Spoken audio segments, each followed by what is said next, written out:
Hello, friends. It's the end of April 2021, and here is another State of the Church update.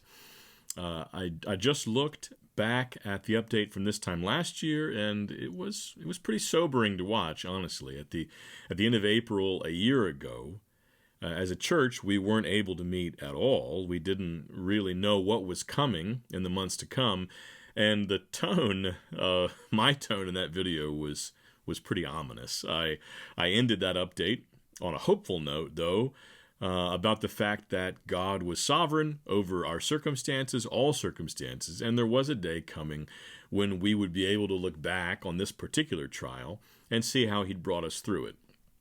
And right now, a year later, for the most part, we can say that that day has arrived. The worst part of the trial and uncertainty of the COVID-19 pandemic appears to be over with, for us at least, and we're experiencing some relief. We are meeting together, we're worshiping our God, we're continuing with the ministry of the Word and prayer.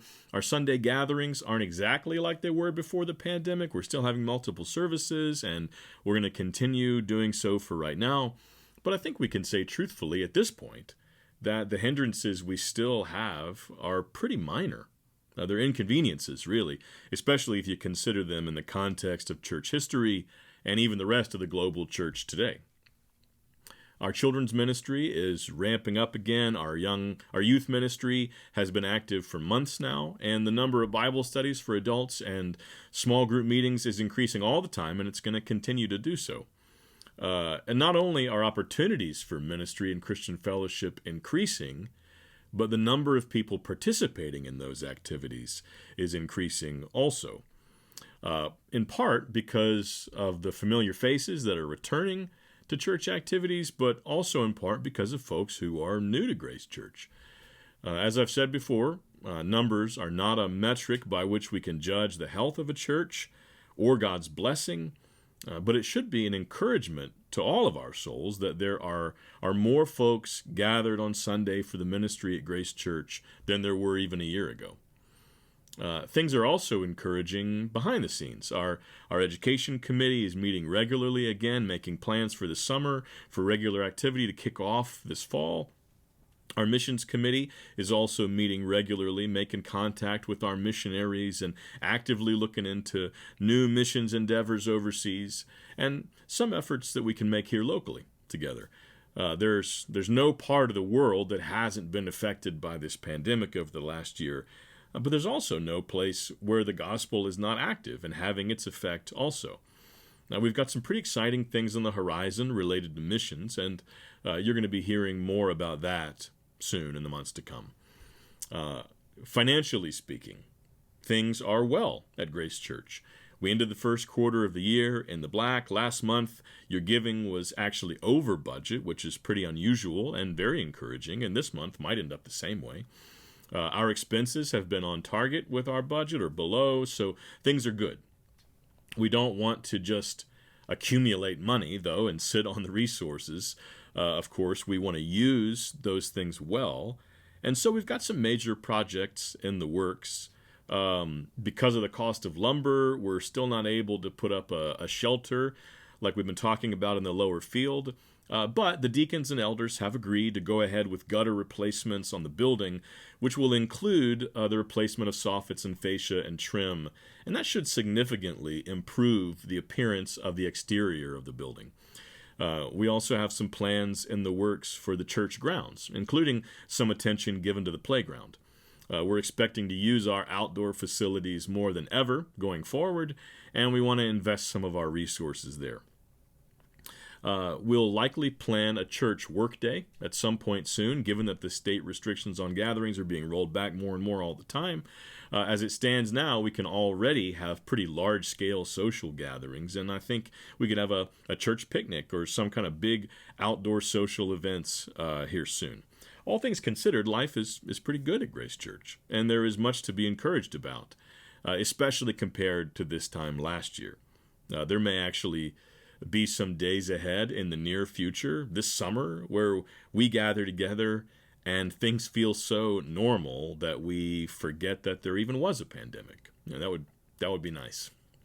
Now, with that being said, I have two pastoral exhortations for you. First, I want to encourage all of you to start thinking actively about reaching out to one another more socially. For a long time, social gatherings have been a topic of confusion for all of us. You don't know what's wise, you don't know what other people think is wise, and most of us have ended up, by and large, a little less hospitable because of it. Well, things have changed. Things are changing. Even by the strictest standards, we can safely meet together socially and be in each other's homes, and we need to get back in the habit of doing so again. At my house, we had gotten out of the habit of having people over regularly, but we've started to make an effort to do so again. It feels a little odd. I'll admit, for so long, it's been just us around in the evenings, and having our house be, visitor ready has not been an issue. But it's been nice to have people over. It's been worth the effort to open up our home again. And friends, let me remind you, all of you, fellowship with other Christians, social interaction with the people of God for mutual encouragement and building each other up. This is part of our life together as a church and as disciples. It's not just, a garnish on our lives as Christians, something nice when we can have it. Meaningful fellowship with one another is an important part of living the Christian life. So I want to encourage you. Pick a time in the next few weeks, maybe an evening or a Saturday afternoon, or after the service on a Sunday, and have some folks from the church over. If you're uneasy having people in your home, meet with them outside somewhere. Invite them to join you for a picnic at the park or at the church even. We got plenty of space, and the weather should be good for it. This is part of our life together. It's been on hold for some time now. We've probably gotten a little bit rusty. But friends, I want to encourage you, put in the effort to get back into the habit. It's important. Spiritually, it's important. That's the first thing I want to encourage you about. The second thing, and this is the last thing I'm going to share with you today, is an encouragement to remember our brothers and sisters around the world and to pray for them right now. It's springtime here. COVID's on the decline. Things are encouraging for us right now here. But that's not the case everywhere in the world, and we know that. In many places, some places where we've got missionaries and sister churches and brothers and sisters in Christ, things are bad, and they're getting worse. Folks are struggling with discouragement. As we thank God for the relief that He's bringing to us right now, and we should thank God for that, let's be sure to remember those churches where the burden is still heavy and they're still waiting on relief. The Broaduses and the Canes in Japan joined us for prayer meetings on Zoom recently. And Japan continues to go through wave after wave of increased COVID cases and subsequent lockdowns and restrictions.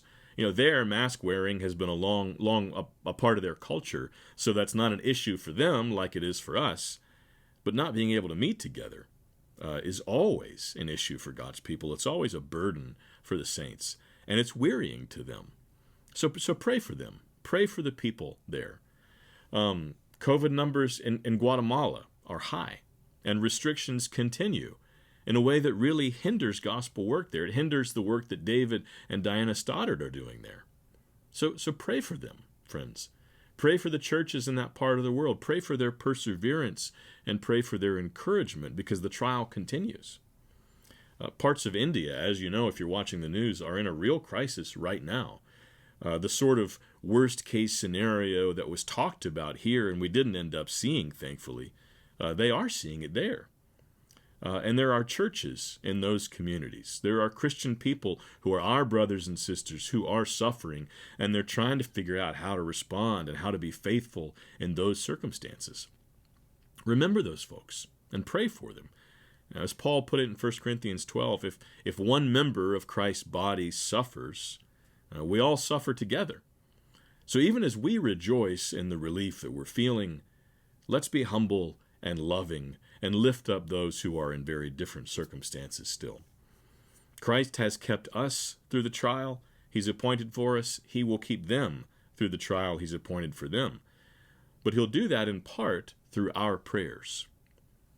Now, as always, friends, it's a pleasure to be your pastor. Thank you for praying for me. Thank you for praying for the elders and for the deacons. We thank God for you.